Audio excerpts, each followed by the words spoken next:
સ્વમિત્રો જય સોમનાથ. ઓમ નમઃ શિવાય. પ્રિય મિત્રો, તમારો દિવસ શુભ રહે, મંગલમય શુભકામના. હું બિલીમારથી જોગીભાઈ વ્યાસ આપ સૌનું આપણી જોગેશમાં પુનઃ હાર્દિક સ્વાગત કરું છું.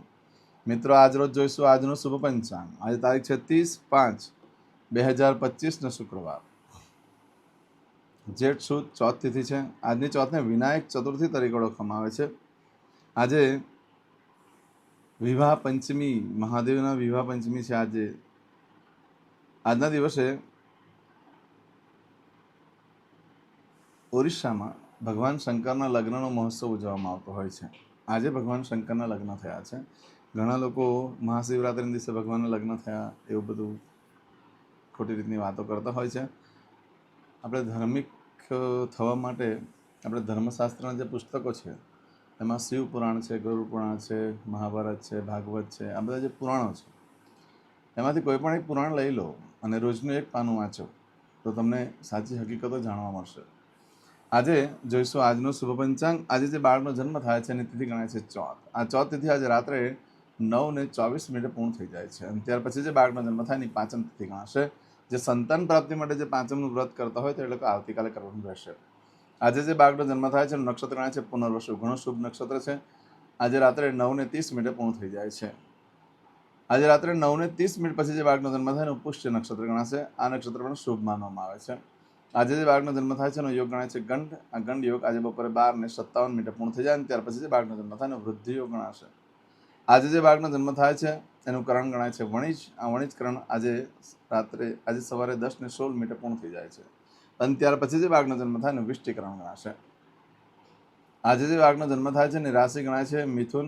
મિથુન રાશિનો અક્ષર આવે છે ક, છ, ગ. મિથુન રાશિનું સ્વામી બુધ છે. પરંતુ મિત્રો, આ મિથુન રાશિ આજે બપોરે 3:43 પૂર્ણ થઈ જાય છે. એટલે બપોરે 3:43 પછી જે બાળકનો જન્મ થાય એની કર્ક રાશિ ગણાશે. કર્ક રાશિનો અક્ષર આવે છે ડ અને હ. કર્ક રાશિનો સ્વામી ચંદ્ર છે. આ કર્ક રાશિ આજે બપોરે 3:43 શરૂ થાય છે અને પહેલી તારીખે રાત્રે 9:37 પૂર્ણ થઈ જાય છે. એટલે ત્યાં સુધી જે બાળકોના જન્મ થાય બધાની રાશિ કર્ક ગણાશે. આ રાશિ તિથિ વાર નક્ષત્રો યોગ કરવાનું બહુ જ મહત્વ છે. મિત્રો, એમાં જેનો જન્મ હોય તેની ચોક્કસ પ્રમાણે પૂજા વિધિ કરી લો જેથી કરીને જીવન સરળ બની જાય. આજે વિષ્ટિ યોગ જે છે એ અશુભ માનવામાં આવે છે. ચોથનો જન્મ પણ અશુભ માનવામાં આવતો હોય છે. આ બધા દોષો જે છે જીવનમાં બહુ સંઘર્ષ કરાવતા હોય છે. એટલે થઈ જાય છે તો જીવન સરળ બની જશે. આજે જે કોઈ મારા સબસ્ક્રાઇબ મિત્ર, મારા ઘર પરિવારમાંથી કોઈ પણ સદસ્યની વર્ષગાંઠ છે, મેરેજ એનિવર્સરી છે, એ બધાને મારી ઘણી ઘણી શુભકામના. તમારા જીવનમાં ખૂબ પ્રગતિ ઉન્નતિ થાય. ભગવાન શંકર તમારી બધી મનોકામના પૂર્ણ કરે હું સોમનાથ દાદાને પ્રાર્થના કરું છું. આજના દિવસે સવારમાં ઉઠી આજનો સુકન કરેલો આખો વર્ષ તમારું સરસ જશે. આજે જે કોઈ મારા સબસ્ક્રાઇબ મિત્ર, મારા ઘર પરિવારમાંથી કોઈ પણ સદસ્ય કોઈ ઇન્ટરવ્યૂ આપવા જઈ રહ્યા છે, કોઈ નોકરી ધંધા માટે જરૂરી છે, કોઈ પરીક્ષા આપવા જરૂરી છે, કોઈ યાત્રા પ્રવાસ માટે જરૂરી છે, કોઈ જાન લઈને જરૂરી છે, કોઈ વિદેશમાં જરૂરી છે, આજે કોઈનું ઓપરેશન હોય, કોઈની ડિલિવરી, કોઈની સગાઈ, કોઈની છઠ્ઠીની પૂજા હોય, કોઈ રમતગમતમાં ભાગ લેવા જઈ રહ્યું છે, આવા કોઈ પણ કાર્ય તમે કરવા જઈ રહ્યા હોય તો કાર્યમાં તમને દિવ્ય સફળતા પ્રાપ્ત થાય હું સોમનાથ દાદાને પ્રાર્થના કરું છું. મિત્રો, આજના દિવસે સવારમાં ઉઠી અને આજનું સુકન કરી લેવાનું અને તે ઉપરાંત ઘરેથી નીકળો છો ત્યારે આજનું સુકન જે બતાવ્યું છે તે પ્રમાણે કરીને નીકળો તો કાર્યમાં સારી સફળતા મેળવી શકશો. આજના દિવસ તો બહુ સરસ છે આજનો. એટલે ખાસ કરીને આજે ખાસ મહત્વની જે વસ્તુ કરવાની છે છેલ્લે કહીશ તમને. આજના દિવસે તમે ઘરેથી નીકળો છો તો આજનું સુકન કરીને નીકળો. એમાં ખાસ કરીને શુક્રવાર છે એટલે માતાને, મોટી બહેનને, માસીને વંદન કરીને નીકળો. કાર્યમાં સારી સફળતા મળી શકે. ઘરમાં દેવસ્થાનમાં પૂજાના સ્થાનમાં પગે લાગીને નીકળો તો પણ સારી સફળતા મળે. ભગવાનને કહેવાનું મારા કાર્યમાં મારી સાથે રહેજો. આજે પત્નીને બહાર ફરવા લઈ જવું જોઈએ. જેના લગ્ન થઈ ગયા છે તે લોકોએ, જેના લગ્ન નથી થયા એ લોકોએ મોટી બહેનને, નાની બહેનને ફરવા લઈ જાઓ. સારું સારું ખવડાવો. તમારે કોઈ બહેન ન હોય તો કોઈ મિત્રને લઈ જાઓ. મિત્ર તો દરેકને હોય જ છે. જેમ શત્રુ હોય બધાને એમ મિત્ર પણ હોઈ શકે છે. તો મિત્રને બહાર ફરવા લઈ જશો તો પણ લક્ષ્મીદેવી પ્રસન્ન થશે. આજના દિવસે કોઈ પણ કાર્ય તમે કરવા માંગો છો તો તેના માટે પણ એક ચોક્કસ શુભ સમય હોય છે. તે આપણે જોઈ લઈએ.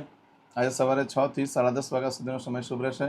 બપોરે 12 થી બપોરે 1:30 સુધીનો સમય શુભ રહેશે. તે જ રીતે સાંજે 4:30 થી 6 વાગ્યા સુધીનો સમય શુભ રહેશે. રાત્રે 9 થી 10:30 વાગ્યા સુધીનો સમય શુભ રહેશે. રાત્રે 12 થી આવતીકાલે મળસ્કે 4:30 સુધીનો સમય શુભ રહેશે. આ સમયગાળા દરમિયાન તમે કોઈ પણ કાર્ય કરો તો કાર્યમાં સારી સફળતા મળી શકે છે. પરંતુ મિત્રો, આજના દિવસે ખાસ કરીને તમારી કોઈ વસ્તુ ચોરાઈ ગઈ, ખોવાઈ ગઈ તો 7 દિવસમાં મળે, બાકી શક્યતા ઓછી. આજના દિવસે કોઈ પણ કાર્યનો આરંભ કરી દો, કોઈ પણ ખરીદી કરી દો, કોઈ પણ વેચાણ કરી લો, સરસ દિવસ છે. આજના દિવસે જે કાર્ય કરો છો એમાં ખૂબ લાભ થાય છે, સુખ સમૃદ્ધિમાં વૃદ્ધિ થાય છે. આજના દિવસે લાંબા ગાળા સમય સુધીનું જે કંઈ સુખ ભોગવવા માંગતો હોય એને લગતા કાર્યો કરી શકો છો. આજે તમે મંગળસૂત્રની ખરીદી કરી શકો, કપડાની ખરીદી કરી શકો, અન્નની ખરીદી કરી શકો, વાહન, ગાડી, કાર વગેરે ખરીદી કરી શકો છો. આજના દિવસે તમે જમીન, મિલકત, પ્રોપર્ટી ખરીદી કરી શકો છો. ઇલેક્ટ્રોનિક્સ આઇટમની પણ ખરીદી કરી શકો છો. આજના દિવસે દસ્તાવેજ ઉપર સાઇન પણ કરી શકો છો. પશુની પણ ખરીદી કરી શકો છો. મતલબ કંઈ પણ ખરીદવા માટે ઉત્તમ દિવસ છે. વેચાણ કરવા માટે પણ ઉત્તમ દિવસ છે. આજના દિવસે નવો ધંધો, વેપાર ચાલુ કરવા માટે પણ સરસ દિવસ છે. પરંતુ આજના દિવસે દરેક જણે ખાસ એક કાર્ય કરવાનું કે આજે નવા વસ્તુ દરેક જણા ધારણ કરી લો, કારણ કે દરેકના જીવનમાં કંઈ ને કંઈ અડચણ ને મુશ્કેલી હોય જ છે. જો આજે નવા વસ્તુ ધારણ કરવામાં આવે તો કોઈ પણ પ્રકારની મુશ્કેલીઓનું નિવારણ થઈ જશે. આજના દિવસે નવા વસ્ત્ર ધારણ કરવા એટલે ખાસ ધ્યાન રાખજો કે જે વસ્ત્ર કોઈ ક્યારેય પહેર્યા જ ન હોય, ખાસ કરીને ઘરમાં સીવેલા કપડાં હોય ને, જે સીવેલા જ ન હોય, બ્લાઉઝ પીસ છે, શર્ટ પીસ છે, પેન્ટ પીસ છે, નવી કોરી સાડી છે, એ ઓઢી લો. એનાથી તરત રિઝલ્ટ મળશે, તમને સારામાં સારું રિઝલ્ટ મળશે. ગમે તેવી જીવનની મુશ્કેલીઓ હશે એમાંથી બહાર નીકળી શકશો અને જીવન સરળ બની જશે. એકાદ ધાર્મિક ક્ષેત્રની યાત્રા પણ તમારાથી થઈ શકે. આજે નવા વસ્ત્ર ધારણ કરવાથી પુણ્યની પ્રાપ્તિ થઈ શકે છે. આવું બધું જે ફળ છે એ આજે રાત્રે 9:30 સુધીમાં તમને મળે. પરંતુ આજે રાત્રે 9:30 લઈ આવતીકાલે રાત્રે 9:08 સુધીમાં તમે જે કાર્ય કરો છો એનું ફળ બદલાઈ જાય છે. એમાં તમારી કોઈ પણ વસ્તુ ખોવાઈ ગઈ કે ચોરાઈ ગઈ તો 7 દિવસમાં મળે, બાકી મળવાની શક્યતા બિલકુલ ઓછી. આ દિવસે કરેલા કાર્યમાં સુખ સમૃદ્ધિ પ્રાપ્ત થાય છે, સંપત્તિનો વધારો થાય છે, સુખનો વધારો થાય છે. અને આજના દિવસે ખાસ કરીને જે લાંબા સમય સુધીનું સુખ ભોગવવા માંગતા હોય તે આ સમયગાળા દરમિયાન તમે શરૂઆત કરો છો, ખરીદી કરો છો, વેચાણ કરો છો, પ્રારંભ કરો છો તો થઈ શકે છે. મતલબ આવતીકાલે રાત્રે 8:09 સુધીનો સમય બહુ શુભ જ રહેશે. પશુની ખરીદી કરવા માટે પણ સરસ, મકાન, જમીન, ઘર લેવા માટે પણ સરસ. આ દિવસે કોઈ પણ કાર્યનો આરંભ કરવાથી કાર્યમાં સુખ સમૃદ્ધિ, ઐશ્વર્યની પ્રાપ્તિ થતી હોય છે. આજના દિવસે નવા વસ્ત્ર ધારણ કરવાથી નોકરીમાં, ઇન્ટરવ્યૂ વગેરેમાં પણ સારી સફળતા મળતી હોય છે. નવા વસ્ત્ર દરેક જણા ધારણ કરો, કારણ કે ધનથી લાભ થાય છે. આજે વ્યાજની આવકમાં વધારો થઈ શકે છે. આજના દિવસે દરેક જણાએ નવા વસ્ત્ર ધારણ કરી લેવા. આવું જે ફળ છે આવતીકાલે રાત્રે 9:08 સુધીમાં તમને મળશે. માટે આજે આખો દિવસ અને આવતીકાલે રાત્રે 8:09 સુધીમાં તમે જે કાર્ય કરો એ શુભ રહેશે. પરંતુ આજે ખાસ કરીને શુક્રવાર છે આજે, અને આજે ચોથ પણ છે. નાથી ઉમા વ્રત શરૂ થાય છે. આજે તમારા લોકોએ ભગવાન શંકરના મંદિરે જવાનું. શિવજીનું જે શિવલિંગ પૂરું થાય પછી ફરતે જે જળાધારી હોય છે, જેને આપણે ગૌરી કહીએ છીએ, જેને યોની પણ કહેવાતી હોય છે, એ કહેવાય છે દેવીનું સાક્ષાત સ્વરૂપ છે માતાજીનું. તો એ જે યોની છે, મતલબ જે બોર્ડર હોય ફરતેની, એની પર હળદરનું લેપન કરવાનું. એક વાડકીમાં હળદર લેવાની, પાણી નાખી દેવાનું, પછી આખા ફરતે લગાવી દેવાનું. અને ભગવાન શિવને હળદર નહીં ચડાવાય, નીચેની જ પાળી ઉપર ચડાવવાનું છે. બહારના ભાગમાં ઉપરથી એમ બેઠી પાળી હોય તેની ફરતે લગાવી દો. લગાવ્યા પછી ત્યાં આગળ બેસીને શ્રી સૂક્તના પાઠ કરો. 1 કરી શકો, 3, 5, 7, 11, 16 પાઠ કરવાનું મહત્ત્વ વધારે હોય છે. તમારી પાસે જેટલો સમય હોય એ પ્રમાણે ત્યાં આગળ બેસીને પાઠ કરી લો શ્રી સૂક્તના. અને પછી ભગવાનને પ્રાર્થના કરવાની, માતાજીને પ્રાર્થના કરવાની કે મને વેપાર ધંધામાં પ્રગતિ, ઉન્નતિ થાય, મારા ઘરમાં સુખ શાંતિ થાય એવું કરો, મારી મનની મનોકામના પૂર્ણ કરો. હવે એમાં જે હળદર લગાવેલી છે ને, તમે એમાંથી થોડીક હળદર લઈને વાડકીમાં લઈ લો. વાડકીમાં લીધા પછી તમારું વેપાર સ્થાન હોય એના બારશાક પર એક ચાંદલો કરી દો. તમારા ઘરના બારશાક પર ચાંદલો કરી દો. બાકીની હળદર વધે છે તો રહેવા દેવાની ઘરમાં, એ પણ શુભ છે. દેવસ્થાનમાં મૂકી રાખો. એનું યોગ્ય રીતે વિસર્જન કરવું હોય તો નદીમાં વિસર્જન કરી શકો. કોઈ પીપળાના ઝાડ નીચે તમે પાણી રેડીને વિસર્જન કરી શકો છો. પરંતુ આ પ્રયોગ કરવાથી શુભ લક્ષ્મીની પ્રાપ્તિ થાય છે, ઘરમાં શુભ પ્રસંગો પણ આવે છે. જે ભાઈઓ બહેનોને લગ્ન નથી થતા એ લોકો પણ આ પ્રયોગ કરી શકે છે. અને આજે બીજો પણ પ્રયોગ થઈ શકે છે કે ઘરમાં દેવસ્થાનની અંદર પૂજાનું જે સ્થાન હોય ત્યાં કોપરાનું છીણ અને સાકરનો પાવડર એટલે દળેલી સાકર મિક્સ કરી ભગવાનને ધરાવી અને બધાને ઘરમાં વેચી દો. બધાનું આરોગ્ય પણ સારું થશે, બધાની વાણી પણ સારી થશે અને લક્ષ્મીની પણ પ્રાપ્તિ થશે. ખાસ કરજો, આજે કરશો આજનો સંકલ્પ. ચમચીમાં પાણી લઈ લો. અદ્યતન માસના માસોત્તમ પરમ પવિત્ર જ્યેષ્ઠ માસે શુભે શુક્લ પક્ષે ચતુર્થીયામ ભૃગુવાસન વિત્તાયામ આ પ્રયોગ કરતા પહેલાં હવે જે સંકલ્પ કરાવું છું તે પણ કરી લેવાનો. જ્યારે તમે ભગવાન શંકરની ફરતે નીચેના ભાગમાં જે યોની પર તમે લગાવો છો ગૌરી પર, ત્યારે આ સંકલ્પ કરીને પછી લગાવો, તમારી મનોકામના જલ્દી પૂર્ણ થશે.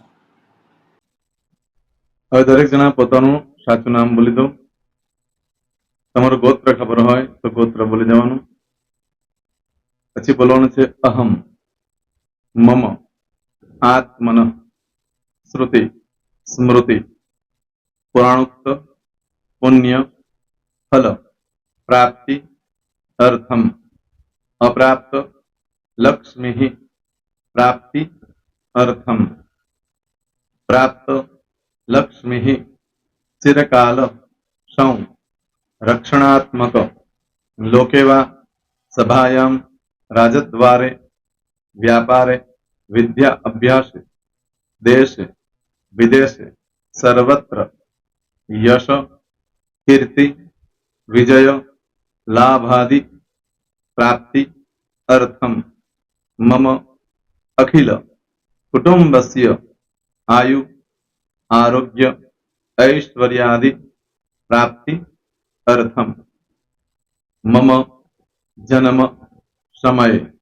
तथा च विप्र वृंदानां जन्म समय जन्म कुंडली मध्ये स्थित ग्रहः गोचर ग्रहः महादशा अंतर्दशा प्रत्यंतर्दशा तथा च योग युति दृष्टि मध्ये शुभफल प्राप्ति अर्थम भय रोग शत्रु बाधा दोष मारण तारण मंत्र तंत्र अरिष्ट दोष पीड़ा निवृत्ति अर्थम भूत प्रेत पिशाचादि द्वारा रचित अरिष्ट दोष निवृत्ति अर्थम मम सकल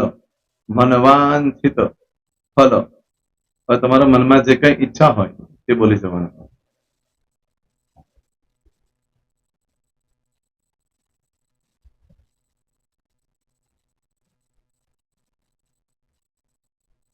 બોલવાનું અનુસારતઃ सकल मनवांछित फल प्राप्ति अर्थम. હવે જે બરકતની પૂજા વાળા છે એ લોકો તો આ બધું બોલવાનું જ હોય છે, એ લોકો માટે કોઈ સ્પેશિયલ નથી. પણ જે લોકોએ હવે જે કહું છું તે લોકોએ જ બોલવાનું. જેના લગ્ન થઈ ગયા હોય એ લોકોએ બોલવાનું છે. મમ દાંપત્ય જીવન મધ્યે સુખાકારી પ્રાપ્તિ અર્થમ પુત્ર પૌત્રાદિ સંતતિ પ્રાપ્તિ અર્થમ. આ સંતાન પ્રાપ્તિ વાળા માટે પણ આવી જાય છે. એમાં દીર્ઘ આયુ આરોગ્ય ઐશ્વર્યાદિ પ્રાપ્તિ અર્થમ. તથા ચ હવે જેના લગ્ન નથી થયા તે લોકોએ બોલવાનું. મમ જટટી વિવાહ યોગ પ્રાપ્તિ અર્થમ વિવાહ પશ્ચાત દાંપત્ય જીવન મધ્યે સુખાકારી પ્રાપ્તિ અર્થમ. હવે જે લોકોને સંતાન પ્રાપ્તિ નથી, જે લોકોને સંતાન પ્રાપ્તિ છે કરવી છે એ લોકોએ બોલવાનું. મમ દાંપત્ય જીવન મધ્યે સુખાકારી પ્રાપ્તિ અર્થમ તથા ચ દીર્ઘ આયુ આરોગ્ય ऐश्वर्यादि समन्वित संतति सुख प्राप्ति अर्थम. હવે જે અભ્યાસ કરી રહ્યા છો છોકરા વિદ્યાર્થીઓ છે તે લોકોએ બોલવાનું છે. મમ વિદ્યા અભ્યાસ મધ્યે ઉત્તરો ઉત્તર પ્રગતિ ઉન્નતિ સાનુકૂલતા પૂર્વક દિવ્ય સફળતા પ્રાપ્તિ અર્થમ. હવે જે લોકો વિદેશમાં જવા માંગતા હોય કે શીપમાં જવા માંગતા હોય, મતલબ ભારત દેશની બહાર જઈને ધંધો વેપાર કરવા માંગતા હોય એ લોકોએ, અથવા વિદેશ જવા માંગતા હોય કાયમ માટે, એ લોકોએ બોલવાનું છે. મમ જટટી વિદેશ ગમન યોગ પ્રાપ્તિ અર્થમ વિદેશ ગમન કાર્ય મધ્યે સાનુકૂળતા પૂર્વક દિવ્ય સફળતા પ્રાપ્તિ અર્થમ. આરોગ્ય વાળા બોલવાનું છે, જેને આરોગ્યની પૂજા આપેલી હોય એ લોકોએ. એમ તો દરેક જણા જ બોલવાનું છે. બોલો. મમ આયુ આરોગ્ય ઐશ્વર્યાદિ પ્રાપ્તિ અર્થમ.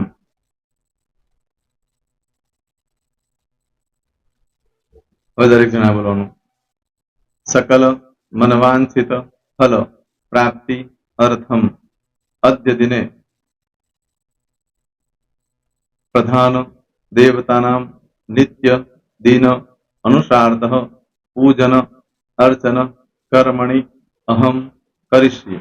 પાણીવાળી થાળીમાં પાણી મૂકી દેવાનું છે.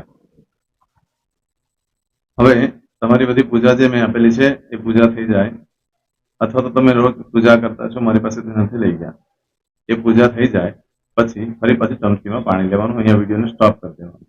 પૂજા પતે એટલે પાછું આગળનું કરવાનું છે. અહીંયા વિડીયો સ્ટોપ કરી દેવાનો અને પૂજા પતે એટલે બોલવાનું છે. વિષ્ણવે વિષ્ણવે વિષ્ણવે નમો નમઃ. વિષ્ણુ સ્મરણ સર્વમ પરિપૂર્ણ અસ્તુ. એતાની ગંધ પુષ્પ ધૂપ દીપ નૈવેદ્ય તાંબૂળ દક્ષિણા પ્રદક્ષિણા સહિત પ્રણુ મમ સકલ મનવાંછિત ફલ પ્રાપ્તિ અર્થમ પૂજન અર્ચન પ્રિયતાન નમમ. પાણી મૂકી દેવાનું, પાછું પાણી લેવાનું. પૂજન અર્ચન બ્રહ્માર્પણમસ્તુ. નીચે જમીન પર પાણી મૂકો, એમાં આંગળી ઘસી કપાળમાં તિલક કરી દો. કપાળમાં જમીન પર પાણી મૂક્યું છે એમાં. ત્યાર પછી ભગવાનને કહેવાનું કે હે પ્રભુ, આજે પૂજા કરતા કોઈ પણ પ્રકારની ભૂલચૂક થઈ ગઈ હોય તો અમને ક્ષમા કરજો. અમે તમારા બાળક છીએ. પ્રભુ, તમારો ખૂબ આભાર માનું છું. આજે મારી પાસે તમારી પૂજા કરાવી, મારી મનોકામના પૂર્ણ કરી. પ્રાર્થના કરી દો. જગ્યા પરથી ઉભા થઈ શ્રીનારાયણ ભગવાનને પાણી ચડાવી દો અને નિત્ય કર્મ જે કરતા હોય તે કરો. જય શ્રી. તમારો દિવસ શુભ રહે. તમે અને તમારો પરિવાર સુખી રહે, સંપન્ન રહે, સુરક્ષિત રહે, એ ભગવાન સોમનાથ દાદાને પ્રાર્થના. પ્રેમ મિત્રો, તમે મારા વિડીયોને લાઈક ના આપી હોય તો સૌથી પહેલા લાઈક આપી દો. અને ત્યાર પછી જો તમે મારી આ ચેનલ સબસ્ક્રાઇબ ન કરી હોય તો સૌથી પહેલા સબસ્ક્રાઇબ કરી લો અને બેલ આઇકોન ઓલ પર ક્લિક કરવાનું ભૂલશો નહીં, જેથી કરીને સૌથી પહેલા નવી વિડીયો જે કંઈ મૂકું એ તમને મળે. મિત્રો, કંઈ પણ મૂંઝવણ હોય તો મને આ નંબર પર તમે ફોન કરીને પૂછી શકો છો.